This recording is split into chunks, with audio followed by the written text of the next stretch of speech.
It's been 1 year since I first picked up the iPhone 15 Pro, and over that time, the way that I've used my phone and my thoughts surrounding it have changed significantly. Last year when the 15 Pro was announced, there were quite a few new features that I was excited about, from the new titanium housing to the action button and the introduction of USB-C, amongst other things. And while some of those have turned out to be great, there are still some areas where I felt the iPhone 15 Pro is lagging or could be better. Today, I want to go over what the last year has looked like on this device, what I've personally found helpful in terms of features and performance, and on the flip side, what needs to be improved and how this stacks up against the iPhone 16 Pro at a glance. So if you want to see what my experiences looked like, and if the 15 Pro is still a good option moving forward, especially with the new iPhones on the horizon, stick around and let's get into it.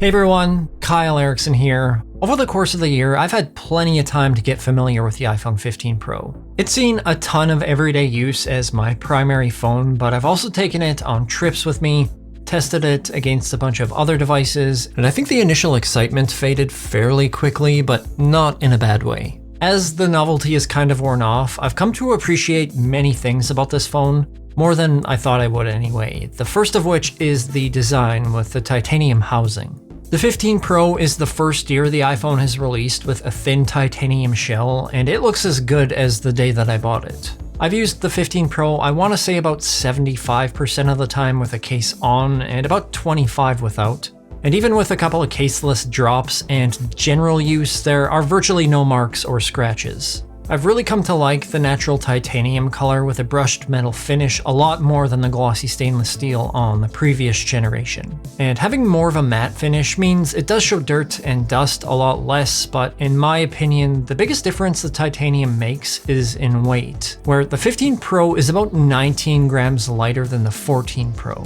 I know that might seem like a trivial amount, but that's still just over 9% lighter, and if you're like me and you rest your phone on your pinky, there's noticeably less fatigue over extended use, especially when you slap on a case. Another new design change in the 15 Pro was the introduction of the action button, which I've kind of had mixed feelings about. To be quite honest, for the first 3 or 4 months, I didn't really know what to use this for, and still to this day, I'm not entirely sure that the placement is the greatest. I often hit it when I'm trying to hit the volume up button or vice versa, and I think it would make more sense to change up the volume controls to a single rocker style button. That way there'd be more distinction between the two, or maybe if there was just a bigger gap between them, but regardless of placement, I did eventually find that to be quite useful. I first experimented using this to open up ChatGPT, the Notes app, and a few other things. But what I finally settled on was opening up the Blackmagic camera app, which has ended up being something that I use at least a couple times a week. That app has a lot of the advanced features that I look for when recording video that you just don't get with a stock camera app, like setting frame rates, white balance, ISO, and all that good stuff.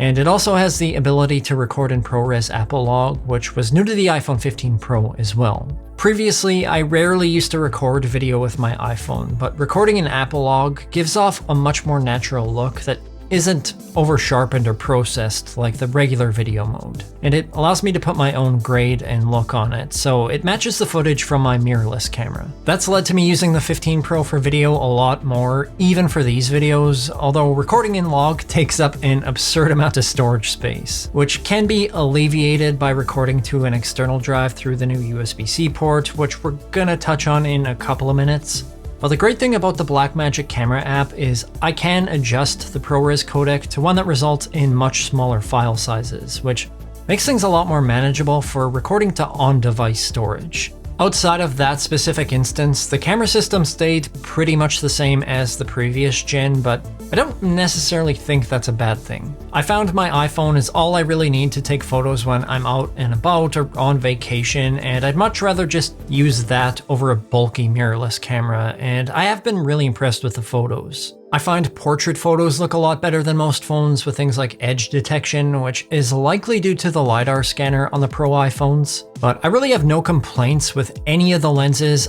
other than the low light performance on the ultra-wide camera, which can be a little bit soft. And I'm not quite sure if I prefer the 3x telephoto focal length over the 5x on the 15 Pro Max, but regardless, some of my favorite photos have come off that lens. Similarly with performance, the 15 Pro has run everything that I've thrown at it with zero issues, whether that's editing photos in Lightroom or if I'm watching content or gaming. I tend to do more of the latter when I'm traveling, and one thing that I've noticed specifically while gaming versus all the Android phones that I've been using this year is the external controller support is much better overall on iOS. Normally, it just works with the iPhone regardless of the game, but with Android it seems to be more hit or miss. The phone can tend to warm up a little bit with some of those tasks, which is something that I still get asked about a lot, but it's never been a major issue with those particular things, but that's not to say that I haven't come across any heat problems. I did have one instance where I was on a long road trip driving with the iPhone 15 Pro on my car's wireless charger and my wallet sitting on top of it while I was using GPS. I ended up getting my first and only heat warning, which I think was a combination of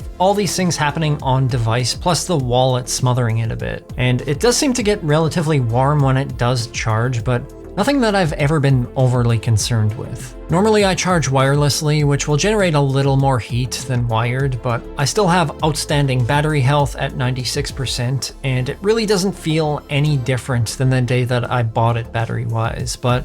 I will say I don't get the greatest battery life on the 6.1-inch version, as I set my charge limit to 80% as soon as I bought my phone. That has been an interesting experiment over the year where I've been watching other people post their battery health percentage at different points in time, and it seems to be making more of a difference the longer that I track it, having that 80% limit turned on, where the percent value has dropped a little bit slower than average, but it's definitely a pain because you're not using the full capacity of the phone, so it does have to go on the charger a lot more often. I've mentioned this before, but it's not a huge deal for me because I've got quite a few wireless chargers around me, and sometimes I'll plug it into a wired charger if I need to top it up quick because, again, I've always got USB-C cables and chargers kicking around for all my other devices. That's been such a nice convenience to have this year where I don't have to worry about having two sets of cables for my iPhones and all my other devices. And every USB accessory that I've tried with the iPhone 15 Pro, whether that be the Backbone 1 controller,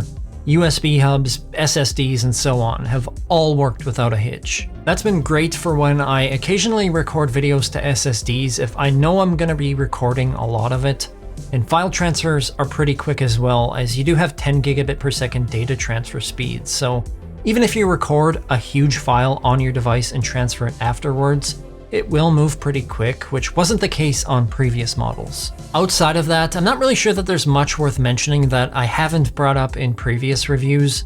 Bluetooth and Wi-Fi connections have been great, network speeds have been quick, and there's not really much to complain about. Now, when it comes to comparing this to the 16 Pro that Apple just announced this week, obviously I can't say too much because I don't have it in my hands yet, but I am planning on ordering both the 16 and the 16 Pro to review, so make sure that you're subscribed if you want to see those, but there are some things that we know for sure right now, at least according to Apple. The CPU is supposed to be 15% faster and the GPU 20% faster in the 16 Pro over the 15 Pro, which I think for most things is probably not going to be perceivable. That being said, you're going to get a larger screen size in both the Pro and the Pro Max, with the Pro in particular going from 6.1 inches to 6.3, and the 5x telephoto lens is coming to the smaller 16 Pro this year, along with a new capacitive camera button, which I don't really know how to feel about yet. That is supposed to have a variety of purposes, from being a shutter button to controlling different elements of the camera and having some integration with Apple Intelligence,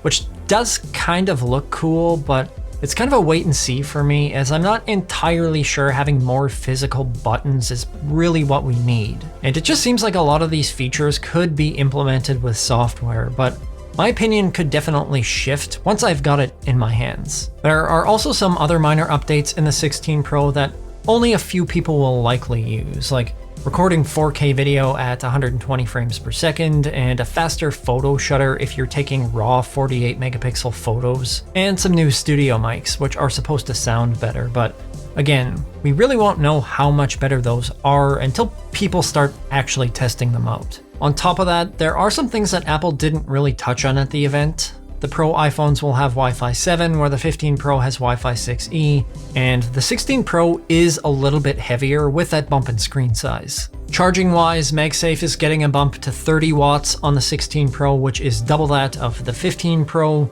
The cooling system is supposed to be upgraded, and the battery life is supposed to be a little bit better as well, so there are definitely some improvements in the 16 Pro, but I still do think that there's a lot of value in the 15 Pro. You're still gonna get all the Apple Intelligence features, and even though it's not quite as good as the 16 Pro in some areas, if you compare both side by side, they probably have more in common than not, and the differences they do have seem to be minimal most of the time. I think if I weren't in the position that I am now and it wasn't my job to review these products, I'd probably just stick with my 15 Pro, but also if you do have a limited budget and you can find a really good deal on a 15 Pro right now, it still is a great phone, and I don't think you have to worry too much about missing out not having this year's model. That being said, we'll have to wait and see what these new phones are actually like when they come out, and like I said, I will be covering those and the new Apple Watch and maybe some AirPods. I'm not so sure on the AirPods yet, but if you would like to see those on the channel, let me know in the comments down below, along with what you're most excited about with the new phones and what you'd like to see me go over with those. That's all I have for you today. I hope you enjoyed this video or you found it useful.